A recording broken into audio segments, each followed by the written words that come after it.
Thank you. George is recognized. Thank you, Mr. Chairman.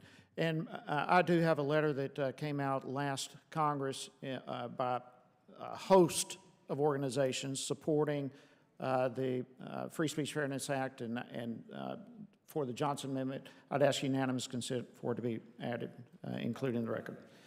And I find great offense that we continue hearing that this is all about laundering dirty money through the churches. That nothing can be further. It's nothing but fear-mongering, and it's false. It's shameful.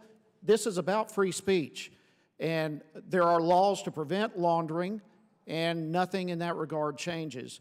Rabbi, have you ever endorsed a candidate from your synagogue? No. Okay. Have you ever received a threatening letter from the IRS for whatever you said in your synagogue? No. Okay. I have. I've received a number of them. And I've received them before I ever endorsed a candidate from the pulpit. And they are intimidating. They are threatening. They tell me that I can be sued, that my church can be sued, that we can lose tax-exempt status if I address certain issues from the pulpit. The IRS sent such a letter? No, I receive them from left-wing organizations that are proclaiming what the IRS has the right to do. And whether it's coming from the IRS or not, the fact is those letters are chilling.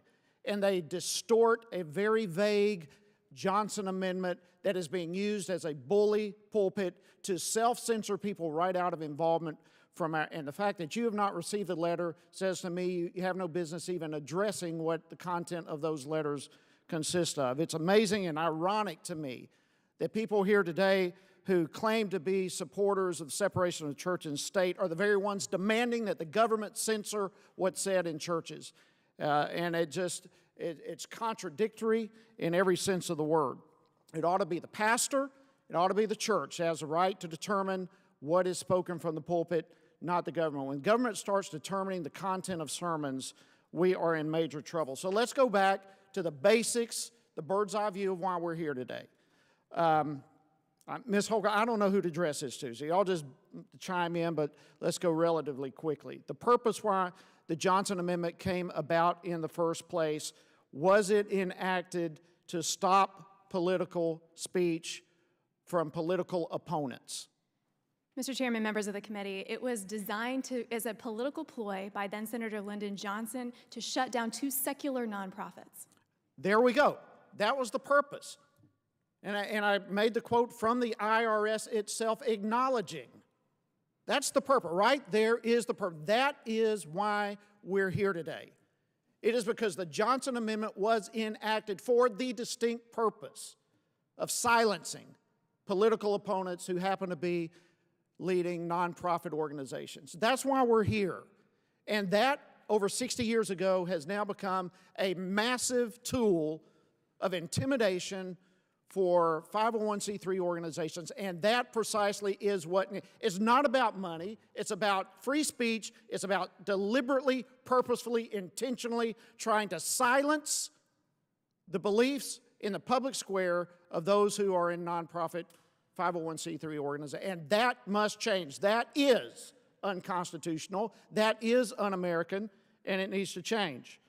All right. The importance of 501c3 organizations in our society. In 10, 15 seconds, how important are they? They're very important. And I was just going to mention that a recent study showed that 501c3 organizations provide more than $1 trillion a year in the United States alone in goods and services. These are to people in need. 501c3 organizations are very important, and they're not subsidized by the government. They're actually giving a lot to the American people. Ms. Engelbrecht, you mentioned in your testimony that 501c3s are an endangered species. Can you elaborate? Absolutely. I started my organization in a time when there were many organizations being started in pursuit of liberty and trying to, in ways that had not been seen for years, engage citizens in political speech and in the ability to speak freely. And when the IRS began singling groups out, that shut down, and it hasn't come back. It hasn't come back like it was, because who wants to be put through that? I'm still in court. Who wants that? That's why the Johnson Amendment has to be repealed, replaced. Something has to be done. because we don't want that stain on the fabric of our country. Mr. Chairman, I yield, and I would just say perhaps we ought to add 501c3s to the endangered species list, because I agree with you wholeheartedly, and be the one time that I would support the endangered species list. But thank you very much. I yield back. Thank you, Jody, and thank you, our Congressman Hice, for all your